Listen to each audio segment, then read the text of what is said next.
So what's up everyone. सो ये video जो है, ये वीडियो मेरे मुंबई से Somnath, Dwarka, Rajkot back to Mumbai ride का डे 1 का वीडियो है।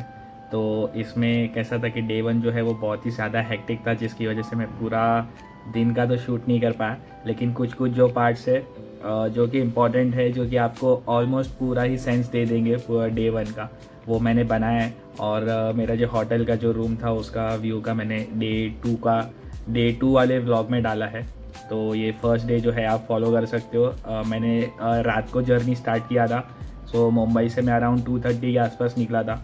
बट मैं एडवाइस करूँगा कि कोई ऐसा ट्राई मत करो। मैं तो बहुत सालों से बाइक चला रहा हूँ, बट स्टिल अब भी मुझे समझ में आ रहा है कि क्या क्या हो सकता था, जिसके बारे में मैंने तभी सोचा नहीं था। सो आई वुड एडवाइस कि यार ऐसा मत करो, दिन में ही जाओ। बस एक प्रॉब्लम है कि जो फेरी है उसका टाइमिंग ही इतना ऑकवर्ड है कि आपको निकलना ही पड़ेगा। सो मैंने ये वीडियो में पूरा फेरी का टाइमिंग्स भी बताया है, तो वो आप देख सकते हो। और एंड वाले पार्ट में मैं ट्राई करूँगा कि वो पूरा जो प्रोसेस है कि कैसे फेरी बुक करना है वो भी मैं दिखा सकूँ। सो या फॉलो अलॉन्ग। सुप्रभात, गुड मॉर्निंग। तो अभी बज रहे हैं 6:15 सुबह के, और मैंने जो मेन हाईवे है वहाँ से हज़ीरा के लिए लेफ़्ट मार लिया है। सो हम लोग जा रहे हैं सोमनाथ, सोमनाथ से द्वारका, द्वारका से राजकोट, राजकोट से फिर आगे डिसाइड करना है। तो अभी मैंने जो हज़ीरा का लेफ़्ट होता है वो लेफ़्ट ले लिया है। एक्चुअली मैं थोड़ा आगे चले गया था, फिर आगे जाके फिर वापस रिटर्न आना पड़ा। मैं एक्चुअली सॉन्ग सुनते सुनते आगे चले गया। तो अभी बाइक का सेटअप कुछ ऐसा, फ्लैश चालू हो गया यार। ये टैंक बैग है, फ़ोन है, ये बाइक है, ये एक सैडल बैग है। मैंने मेरे एक कस्टमर के पास से ये ये लिया था। और हेलमेट है। और बाकी तो बस एक ये मैंने नया पैंट लिया है राइडा का।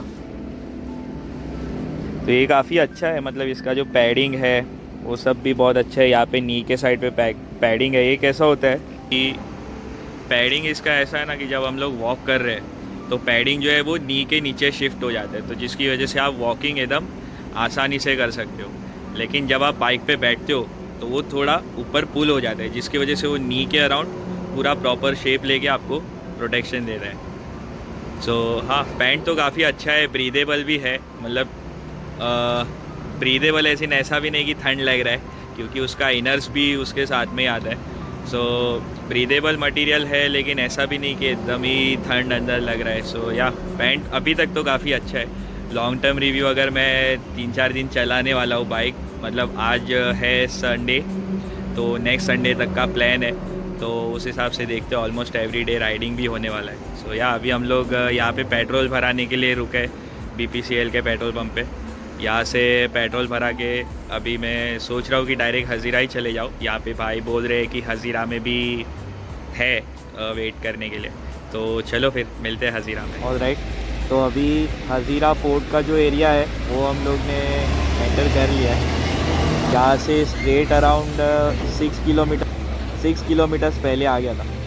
और अभी मैं यहाँ पे ये आर्सेलर मित्तर का पूरा हम लोग ने कंपाउंड जैसा बना है, तो वहाँ पे रुका हूँ। और यहाँ से और अराउंड 8.3 किलोमीटर्स पीछे जाना है। तो हाँ, मिलते हैं अभी एक बार फेरी के पास पहुँच के।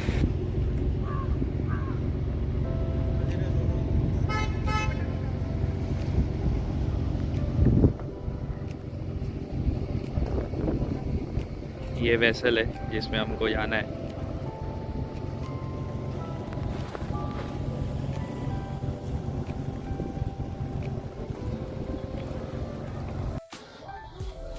तो अभी तो मैं फेरी के अंदर बैठ गया हूँ, और एक एयर कंडीशन पूरा है, एग्जीक्यूटिव क्लास वाला सीट और कुछ इस तरह है।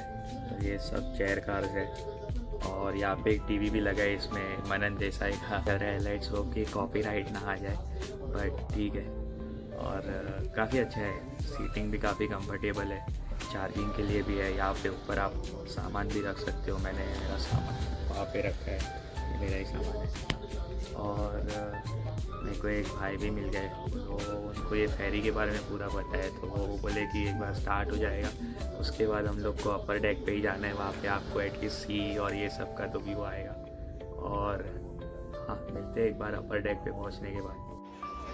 तो अभी ये फेरी का टॉप डेक है, मतलब यहाँ से पूरा समंदर का व्यू आ रहा है। और ये मतलब ये पीछे का साइड है, फेरी ये साइड में जा रहा है और यहाँ पे बहुत अच्छा व्यू आ रहा है। मतलब ये जो व्यू है ना, उससे एक चीज़ सीखने मिलता है, leave behind what is left behind.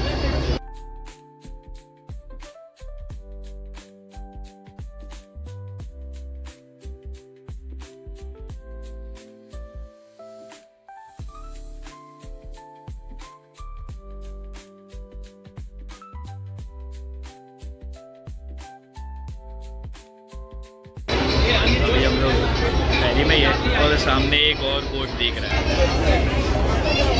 Let's see कितना जूम होता है।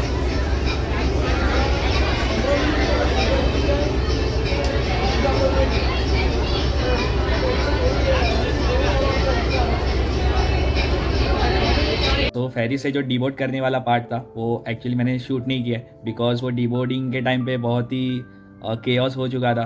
बिकॉज़ जो फेरी डीजी कनेक्ट जो है वो लोग फेरी ऑपरेट करते हैं, तो स्टाफ बहुत ही कम था। लाइक मैंने तो सिर्फ 4 स्टाफ मेंबर्स को देखा था, उसमें से भी एक जो थे वो सीट दिखा रहे थे, एक टिकट्स और वो सब चेक कर रहे थे। तो आई डिसाइडेड कि भाई चलो एक काम करो, अभी ये डीबोर्डिंग का तो नहीं हो पाएगा क्योंकि एक हाथ में टैंक बैग था, दूसरे हाथ में हेलमेट था, फिर फ़ोन का भी वो जो होल्डर आता है मैप्स का, मैं 2 फ़ोन कैरी करता हूँ, एक जिसमें से मैं ये शूट करता हूँ और एक जिसमें मैप्स रखता हूँ। तो मैप्स वाले फ़ोन का भी कनेक्टर था। तो मैंने क्या कि भाई चलो भाई इधर से पहले उतरो, ये फेरी में से थोड़ा मिसमैनेजमेंट था बट फेरी में से उतरो, जब हाईवे कनेक्ट हो गए तो वापस से हम लोग वीडियो जो है शूट करेंगे। तो ये जो पार्ट है वो फेरी से डीबोर्ड होने के बाद अराउंड 10 किलोमीटर्स के बाद हाईवे आता है, तो हाईवे पे कनेक्ट करने के बाद का ये पार्ट है। तो चलो यहाँ से राइड जो है वो कंटिन्यू करते हैं। राइट, तो अभी हम लोग ने फेरी से डीबोर्ड कर लिया है और सोमनाथ के लिए जो रास्ता है वो भी, अगर ये स्ट्रेट रोड जो है सोमनाथ जाएगा और ये जो पीछे वाला रास्ता जो इस पे ये हाईवे पे कनेक्ट हो रहा है वहाँ से आएगा। तो या मिलते अभी जहाँ पे चाय स्टॉप लेंगे वहाँ पे। फेरी से उतर के ऑलमोस्ट 90 किलोमीटर्स हो गया है। तो यहाँ पे ना सब विंडमिल्स और ये सब देखना स्टार्ट हो गया और ये बहुत सीनिक लग रहा है। ये यहाँ पे ये रियल लाइफ पे है ना, ये बहुत बड़ा है, ये कैमरा में ये दिख नहीं रहा है यहाँ पे। और ये ना रोड के दोनों साइड पे ऐसे विंडमिल्स है। तो हाँ, अभी थोड़ा क्रंच तो है, तो देखते हैं कितना जल्दी हम लोग सोमनाथ पहुँच सकते हैं। तो ये जो है ना, अभी देखो मैंने टोटल किलोमीटर कितना हुआ है ये राइड पे, टोटल है ना 400 किलोमीटर चला लिया। ये 400 किलोमीटर है ना आज का है, तो टेक्निकली अगर मैं बोलूँ ना तो दिस इज़ द लॉन्गेस्ट, सबसे दूर जो मैं मेरे घर से आया हूँ ना वो यही है मेरे बाइक पे 400 किलोमीटर्स। और एक दिन में भी सबसे ज़्यादा राइड करने का ये रिकॉर्ड बन गया आज। और अभी तो और 187 किलोमीटर दिखा रहा है, तो देखते हैं आज कितना किलोमीटर हो रहा है। बहुत अच्छा हो गया यार, मेरे को मतलब बहुत अच्छा लग रहा है। चलो मिलते। Alright, so next part start करने के पहले थोड़ा नेचुरल लाइट। मैं सोमनाथ पहुंचा और ऑलमोस्ट जो आपने इसके पहले वाला पार्ट देखा कि मेरा 400 किलोमीटर्स हुआ एक दिन में, उसके बाद का ये पार्ट है। तो उसके बाद मैंने और 200 किलोमीटर्स बाइक चलाया है। 200 किलोमीटर्स बाइक चलाने के बाद 2-2.5 घंटे के बाद मैं सोमनाथ पहुंचा और मैंने होटल देखा तो सब ओवर प्राइस, 2500 2000 ये रेंज में बता रहे थे। और रिक्वायरमेंट बहुत ही सिंपल था, वॉशरूम अच्छा होना चाहिए, गर्म पानी आना चाहिए मॉर्निंग में और एसी होना चाहिए, बाकी कुछ भी चलेगा। तो 4-5 होटल में मैं गया और उसके बाद फाइनली कैसा हुआ कि मैंने गिव अप कर दिया। बोला चलो अब ये काम करते 2000 वाला होटल बुक कर लेते। तो एक बंदा सामने से चल के आया, बोला भाई आप क्या ढूंढ क्या रहे हो। मैंने बोला भाई देख मैं होटल ढूंढ रहा हूँ, मुंबई से आया। उसने बोला तो पहले तो सब ब्लॉगिंग का पूछा, उसके बाद बोला चलो मैं आपको एक होटल में लेके जाता हूँ, वहाँ पे आपको सब मिलेगा, 24/7 पानी मिलेगा, गर्म पानी, फिर एसी रहेगा, टीवी वाईफाई सब रहेगा। और उसने बोला कि होटल का रूम सर्विस जो है वो भी बहुत अच्छा है।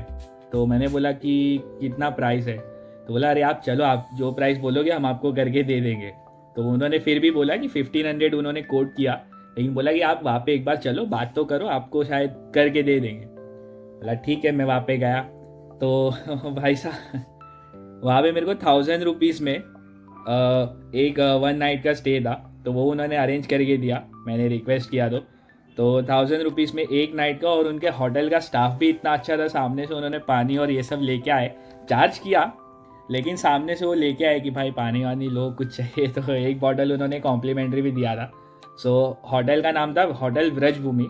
सो उनका नंबर भी मैं यहाँ पे टैग कर दूंगा और डिस्क्रिप्शन में उनका लोकेशन का टैग भी दे दूंगा। सोमनाथ टेम्पल से 1 किलोमीटर ही दूर है। तो मैं होटल में अपने रूम में गया, 3rd फ्लोर पे रूम था, तो सब फ्रेश व्रेश हुआ, फिर सामान रखा, फिर सामान रख के मैं सीधा पहुंच गया सोमनाथ टेम्पल में। बोला कि आज ही के दिन में अगर सोमनाथ टेम्पल में दर्शन हो जाते हैं तो tomorrow I will be free to do something else, right. So मैं गया सोमनाथ टेम्पल में और इसके आगे आप सोमनाथ टेम्पल वाला पार्ट देखो। तो अभी हम लोग इधर सोमनाथ टेम्पल के पास आए और बाइक हम लोग ने पीछे पार्क कर दिया और अभी हम लोग यहाँ पे एंट्री कर रहे हैं। अभी मेरे को यहाँ से कुछ देखना है कि ब्रेसलेट वगैरह भी कुछ लूँ, वो मैं लेता ही हूँ हमेशा, भीमाशंकर त्र्यंबकेश्वर गया था तभी भी। और ये ना मेरे ख्याल से ये हमीर जी गोहिल का स्टैचू है, तो ये यहाँ पे स्टैचू है और यहाँ से आप डायरेक्ट अंदर मंदिर में एंट्री कर सकते हो। तो अभी दर्शन तो कर लिया, दर्शन करके यहाँ पे पीछे टेंपल है, ये जो है ना ये टेंपल है, और दर्शन करके अभी हम लोग को एग्ज़िट करना है, ऐसे उतरने वाला था। तो एग्ज़िट करने के बाद अभी हमको वापस रूम पे जाके वो कल का सेटिंग करना है, कल का क्या करना है वो देखना है। तो मिलते हैं एक बार, वो स्टैचू पे भी बात करना है, स्टैचू के पास मिलते हैं। तो अभी टेंपल में दर्शन करके तो मैं बाहर आ गया। यहाँ पे टेंपल है वो जो दिख रहा है वो, और टेंपल में अनफॉर्चुनेटली ऐसा है कि आप ईयरफोन्स और जो आपका फ़ोन है, इलेक्ट्रॉनिक चीज़ है, इलेक्ट्रॉनिक कीज़ और ये सब आप लेके नहीं जा सकते हो, तो सब बाहर जमा करना पड़ता है। सो अभी फ़ोटोज़ के तो नहीं हो पाएगा, लेकिन हम लोग बाहर जाके जो परिसर है उसका फ़ोटोज़ और वीडियोस लेते हैं। तो हम लोग है ना पहले ये स्टैचू का बात कर, ये जो यहाँ पे स्टैचू है ना ये स्टैचू है ना एक बहुत ही लेजेंडरी मेवाड़ के जनरल थे, मतलब राजपूत फैमिली राजपूत आर्मी के जनरल थे, उनका नाम था हमीर जी गोहिल। तो ये हमीर जी गोहिल का ये जो है, तो हमीर जी गोहिल के बारे में ऐसा कहा जाता है कि जब और अफगान जब सोमनाथ टेंपल पे अटैक करने के लिए आए थे, तो हमीर जी गोहिल ने राजपूत की साइड से ये जो टेंपल है उसको बचाने का मुहिम छेड़ा था कि वो टेंपल की रक्षा करेंगे। तो जो गोहिल फैमिली या जो गोहिल क्लैन है, ऐसा कहा जाता है कि मतलब इन्होंने इतनी शिद्दत से लड़ाई किया था कि इनका सर अफ़गानों ने काट दिया था, फिर भी इनका जो धड़ है, मतलब सर काट दिया था लेकिन धड़ जो बॉडी होता है वो बॉडी फिर भी लड़ रहा था, ऐसा कहा जाता है। अब ये तो आप मानो या ना मानो, लेकिन ये रिटर्न है कि भाई हिस्टोरियंस ने लिखा है कि लोगों ने देखा था कि इनका सर कट गया लेकिन धड़ फिर भी दुश्मन से लड़ रहा था। तो हाँ, ये एक जनरल नॉलेज आपको आई थिंक इम्पोर्टेंट था बताना। ऑल राइट, तो ये जो था ये पूरा मेरा सोमनाथ के डे 1 का पार्ट था। तो एक काम करते, सबसे पहले तो ये जो आर्टिफिशियल लाइट है ना इसको बंद कर देते और ये इसको यहाँ पे लेके नेचुरल लाइट में ही पूरा ये जो ब्लॉग है इसको, ये वाला पार्ट जो है इसको शूट करते। ये मेरे ये सामने ही है ना, यहाँ पे 2 बिल्डिंग का कंस्ट्रक्शन चल रहा है। तो ये था मेरा डे 1 का पूरा पार्ट। इसमें मैंने स्टार्ट किया था, जो मेरा डे है वो 2:30 को स्टार्ट किया था। मेरा दिन ख़त्म हुआ रात को 11:30 बजे के आसपास। मैंने डिनर भी रिटर्न आने के टाइम पे ही कर लिया था। सो बहुत ही इवेंटफुल डे था ये। इस दिन में मैंने ऑलमोस्ट अराउंड 2000 बार मेरे बाइक का जो गेयर है वो चेंज किए थे। सो या इसमें बहुत सारे रिकॉर्ड्स भी टूटे। Earliest started ride, longest ride, non stop ride, मतलब मैं यहाँ से सूरत जो पेट्रोल पंप आपने देखा था वो नॉन स्टॉप पेट्रोल पंप पे गया था। उसके बाद the highest distance travelled, the longest I been in a boat. वो भी कैसा था, वो जो अलीबाग से हम लोग एक बार आए थे तो दैट वाज 69 किलोमीटर्स और ये 70 किलोमीटर था, तो 1 किलोमीटर से वो रिकॉर्ड भी टूट गया। फिर the farthest I have ever been from my home on a motorcycle. उसके बाद तो first as a solo ride था जिसमें मैं 2 दिन के लिए रुका था कोई एक ही स्पॉट पे, और फर्स्ट ज्योतिर्लिंग राइड भी था जो सोलो राइड था। उसके बाद longest day that was the longest by the way that I gone without sleeping. So रात को 2:30 से लेके 11:30 is almost I don't know 3 hours का ही गैप है। सो या 21 आवर्स का अवेक टाइम था। सो ये भी काफ़ी एक अच्छा चैलेंज था मेरे लिए, और या इन अ वे डे 1 जो है बहुत ही मेमोरेबल था। सो अभी इसके आगे वाले पार्ट में ब्लॉग ख़त्म करने से पहले हम लोग देख लेते हैं कि डीजी कनेक्ट से कैसे आप वो जो फेरी है वो बुक कर सकते हो। ओके, तो ये वाले पार्ट में हम लोग देखते हैं कि कैसे हम लोग जो फेरी है वो बुक कर सकते हैं। फेरी जो है वो हजीरा से स्टार्ट होता है।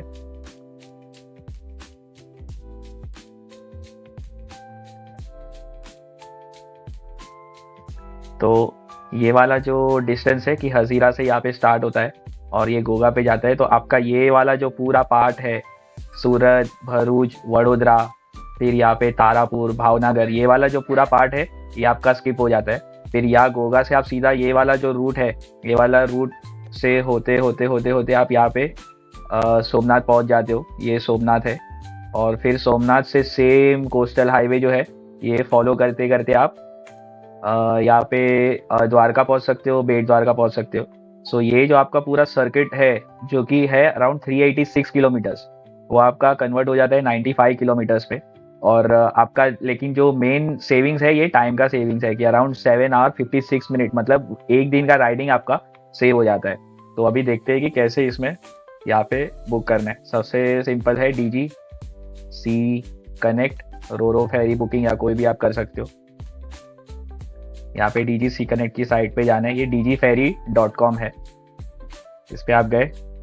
ओके, तो फाइनली उनका ये साइट तो लोड हो चुका है। कुछ इस तरह से साइट जो है ये पूरा दिखाई देता है इसका UI, और यहाँ पे ये इन्होंने लिखा भी है लार्जेस्ट रोरो रोपैक्स फेरी। ये भावनगर के साइड का जो है गोगा वाला जो टर्मिनल है ये उसका रोड है, ऑल्दो ये रोड ऐसा नहीं है, ये पूरा खराब हो चुका है ये रोड। बट एनीवेज अभी जैसे हजीरा जो है वो सूरत का साइड है, गोगा जो है वो भावनगर के साइड का है। तो हम लोग इसमें सर्च करेंगे, डेट जो है मैं डाल देता हूँ कल का। सर्च पे जैसे क्लिक किया तो ये फ्रॉम हजीरा टू गोगा ये कुछ ऐसा है। अब ये देखो, ये जो टाइमिंग है ना, ये टाइमिंग 9 AM का है, ठीक है। अभी बताओ आप मुंबई में रहते हो और आपको जाना है तो रात को नहीं निकलना पड़ेगा 2:30 बजे या 3 बजे, बराबर है। तो आपने ये बुक कर दिया। अभी जैसे ये है सिंगल पैसेंजर के लिए, इन्फेंट तो कोई नहीं है। आई एम अज्यूमिंग कि अगर इन्फेंट है then it is not like कि आप प्राइस देखोगे। सो ये एग्जीक्यूटिव क्लास है, स्लीपर क्लास है, बिजनेस क्लास है, फिर रूम क्लास, कैबिन, ये सब है, कैम्बे लॉन्च। मैं आपको बोलूँगा भाई चुपचाप एग्जीक्यूटिव क्लास लो, कुछ उसमें ये स्लीपर क्लास और ये सब में कुछ जाने का ज़रूरत नहीं है एक्स्ट्रा पैसा देने का। एग्जीक्यूटिव क्लास लो।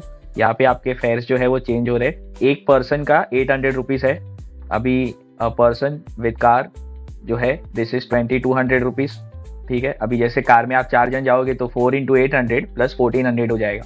बाइक का जो है वो इतना है। सो टोटल कॉस्ट जो है आपका 1100 रुपीज़ होगा। यहाँ पे बुक नाउ पे आपने क्लिक किया तो ये आपका साइट जो है ऐसे कंफर्म हो जाएगा। फिर आपको कुछ आपकी डिटेल्स फिलअप करनी है, व्हीकल का नाम डालना है, प्रूफ डिटेल्स, कॉन्टैक्ट डिटेल्स डालना है, और फिर यहाँ से आप सीधा पेमेंट कर सकते हो।